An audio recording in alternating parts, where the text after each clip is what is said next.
एक दिन मगध राज्य का एक युवा विद्वान बुद्ध के पास आया। वह वेदों, शास्त्रों और अनेक ग्रंथों का ज्ञाता था।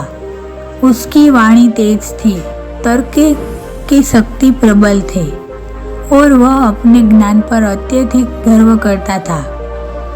उसने बुद्ध को प्रणाम किया और कहा, भगवान, मैंने अनेक विषयों का ज्ञान प्राप्त किया है। तर्क में मैं किसी से नहीं हारता, लेकिन मेरे भीतर एक अशांति है।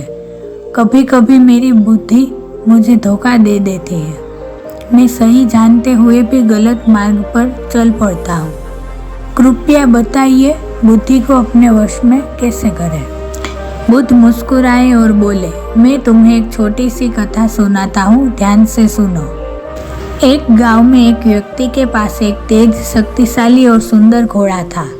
वह घोड़ा इतनी गति से दौड़ सकता था कि वह हवा भी पीछे रह जाए। लेकिन एक समस्या थी, वह घोड़ा अनियंत्रित था। जब भी कोई उस पर बैठता, वह अपनी मर्जी से किसी भी दिशा में भाग पड़ता। कभी खेतों में, कभी जंगल में, कभी नदी में कूद जाता। गांव के लोग कहते, भाई घोड़ा तो अद्भुत है, लेकिन सारथी के बिना वह तुम्हें खाई में भी गिरा सकता है। एक दिन उस व्यक्ति ने एक कुशल सारथी को ढूंढा। सारथी ने घोड़े को नियंत्रित करना, लगाम कसना और सही दिशा में दौड़ना सिखाया। अब वही घोड़ा गांव का गर्व बन गया, क्योंकि उसकी गति और शक्ति सही दिशा में उपयोग होने लगी।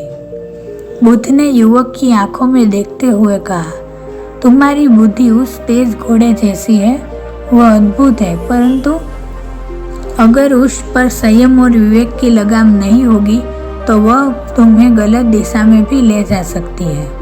बुद्धि को वश में करने के लिए तुम्हें सारथी बनना होगा। वह सारथी है सजगता और ध्यान। रोज कुछ समय शांत बैठकर अपने विचारों को देखो। जैसे सारथी घोड़े की चाल देखता है, वैसे ही अपने विचारों को देखना सीखो। हर काम से पहले रुककर सोचो, क्या यह कार्य मेरे और दूसरों के हित में है। तुरंत प्रतिक्रिया देने के बजाय थोड़ी देर ठहरो। ज्ञान का गर्व बुद्धि को अंधा कर देती है। सच्चा ज्ञानी वही है जो विनम्र रहता है। अच्छे विचारों और अच्छे लोगों की संगति बुद्धि को निर्मल करती है। हर रात सोने से पहले खुद से पूछो, आज मेरी बुद्धि ने मुझे कहा सही मार्ग पर चलाया और कहा भटका दिया।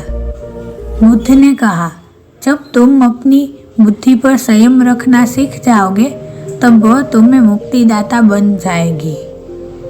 लेकिन अगर वह तुम्हें नियंत्रित करेगी, तो वह तुम्हें मोह, क्रोध और लालच के बंधन में फंसा देगी। इसलिए घोड़े के मालिक बनो, घोड़े के दास नहीं। युवक की आंखें चमक उठी। उसने प्रणाम किया और कहा, भगवान, अब मैं समझ गया, बुद्धि का मालिक वही है जो सजगता की लगाम अपने हाथ में रखता है।